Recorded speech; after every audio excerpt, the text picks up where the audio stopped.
సింహాన్ని దగ్గర నుంచి చూడాలంటేనే వెన్నులో వణుకు పుడుతుంది. అలాంటిది దాని డెన్లోకి వెళ్లి మరీ ఛాలెంజ్ విసిరితే ఎలా ఉంటుంది? ఓ మ్యాడ్ ఫెలో ఇలాగే చేశాడు. తాగిన మైకంలో చావు అంచుల వరకు వెళ్లి తిరిగొచ్చేశాడు. జూ సిబ్బంది టైంకి రావడంతో ప్రాణాలతో బయటపడ్డాడు. హైదరాబాద్ జూ పార్క్ లో జరిగిన ఈ ఘటన అక్కడున్న వారిలో కాసేపు టెన్షన్ పెట్టింది.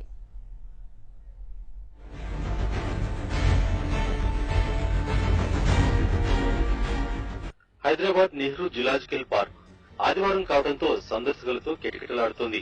సాయంత్రం ఒక్కసారిగా కలకలం. ఓ యువకుడు జూలో ఉన్న సింహాల ఎన్క్లోజర్ లోకి దూకేశాడు. ఇది చూసిన జనమంతా షాక్ తిన్నారు.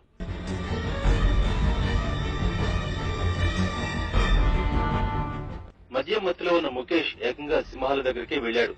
దమ్ముంటే రమ్మంటూ వాటికే సవాల్ విసిరాడు.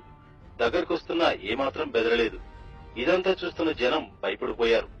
అరుపులు కేకలు పెట్టడంతో క్యూరేటర్లు అప్రమత్తమయ్యారు. రాళ్లు విసరడంతో సింహాలు భయపడి అక్కడ నుంచి వెళ్లిపోయాయి.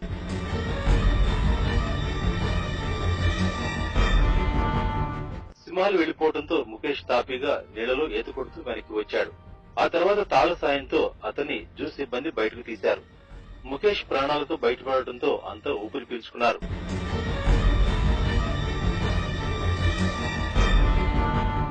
రాజస్థాన్ కు చెందిన ముఖేష్ ఇటీవల హైదరాబాద్ వచ్చాడు. నాగోరులో ఉంటూ ఓ ప్రైవేట్ సంస్థలో పనిచేస్తున్నాడు. మద్యం సేవించిన విషయాన్ని పోలీసుల ముందు ఒప్పుకున్నాడు ముఖేష్. కుటుంబ కలహాలతో ఆత్మహత్య చేసుకోవడానికి ప్రయత్నించినట్లు చెప్పాడు. ముఖేష్ పై సూసైడ్ అటెంప్ట్ కింద పోలీసులు కేసు నమోదు చేశారు. चिड़ियाघर के अंदर नहीं था, मेरे को पता नहीं, वो देखी रही है दूसरी वाली, मेरे को पता भी नहीं। मेरे को कोई प्रॉब्लम नहीं। मेरा नाम मुकेश कुमार है, मैं सिक्का डिस्ट्रिक्ट तहसील नीम का था, वाया पाटन। మొత్తం మీద సింహాలు ముఖేష్ ను ఏమీ చేయకుండా వదిలేయడంతో జూ పార్క్ సందర్శనకు వచ్చిన వారితో పాటు సిబ్బంది కూడా ఊపిరి పీల్చుకున్నారు.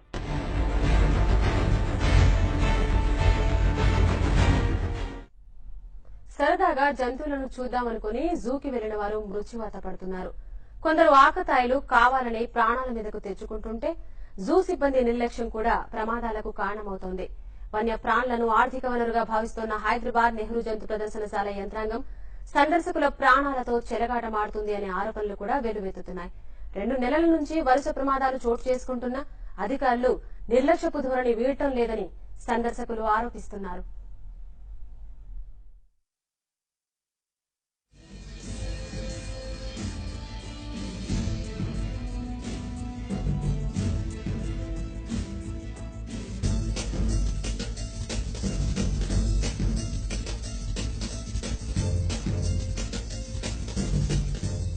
జూ ప్రవేశ ద్వారం వద్దే అనుమానం వచ్చిన వారిని ఆశాంతం పరీక్ష చేసి పంపాలనే నిబంధనలు ఉన్న సిబ్బంది మాత్రం పట్టించుకోవటం లేదు.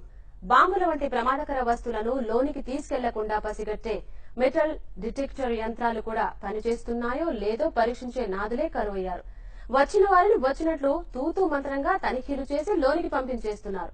ఫలితంగా సందర్శకుల ప్రాణాలు కోల్పోవాల్సిన దుస్థితి ఏర్పడుతోంది. మద్యం మత్తులో వచ్చే సందర్శకులపై ఏ మాత్రం నిఘా ఉంచడం లేదనే విమర్శలు కూడా వ్యక్తమవుతున్నాయి.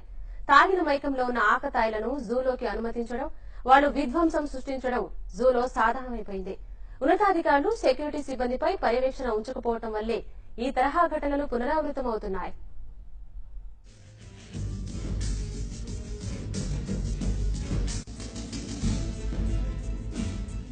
గతేడాది ఏప్రిల్లో బీహార్ కు చెందిన 10వ తరగతి విద్యార్థి మంజిత్ నిషేధిత ప్రాంతంలోకి వెళ్లి ప్రాణాలు కోల్పోయాడు. అతడు పెద్ద బండరాయిపైకి ఎక్కి ప్రమాదకరంగా ఫోటోలు దిగుతున్నా సిబ్బంది అడ్డుకోలేదని, ఫలితంగా అక్కడి నుంచి పడి ప్రాణాలు కోల్పోయాడని సందర్శకులు వాపోయారు. కంచె ఎత్తును పెంచాలని మీడియా హెచ్చరించినా అధికారులు ఏమాత్రం పట్టించుకోవటం లేదు.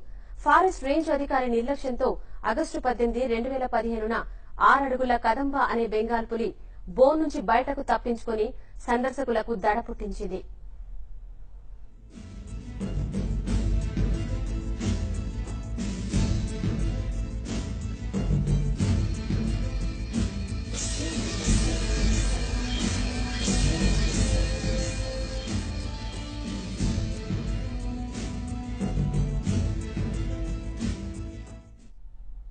డబ్బు కోసం కకృతి పడిన పులుల సంరక్షణ సిబ్బంది జూన్ 2015లో అరీఫ్ తహమహది అనే సందర్శకుని నుంచి 500 రూపాయలు తీసుకుని చిరుత పిల్ల వద్దకు పంపించాడు.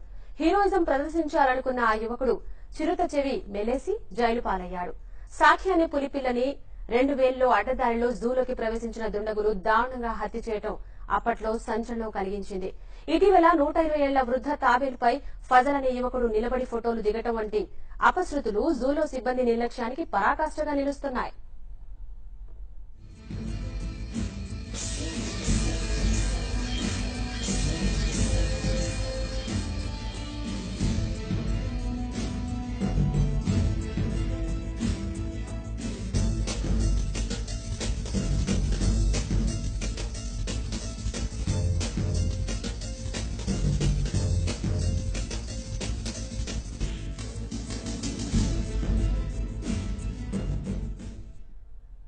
గతంలో ఢిల్లీలోనూ ఇదే తరహా ఘటన జరిగింది. ఢిల్లీ జూలో మక్సూద్ అనే యువకుడు పులుల ఎన్క్లోజర్ కు ఎక్కి ఫోటోలు తీస్తూ ప్రమాదవశాత్తు జారిపడ్డాడు. దీంతో తెల్ల పులి అతనిపై పంజాతో దాడి చేసి చంపేసింది. అయితే ఈ ఘటనలో జూ సిబ్బంది తప్పేమీ లేదని విచారణ జరిపిన అధికారులు తేల్చారు. మక్సూద్ దుస్సాహసం చేసి పులి ఉండే ప్రదేశంలోకి దూకాడని, ఆపై దానిపై కొందరు రాళ్లు రువ్వి రెచ్చగొట్టడంతోనే పులి అతనిని చంపేసిందని రిపోర్టులో తేల్చారు.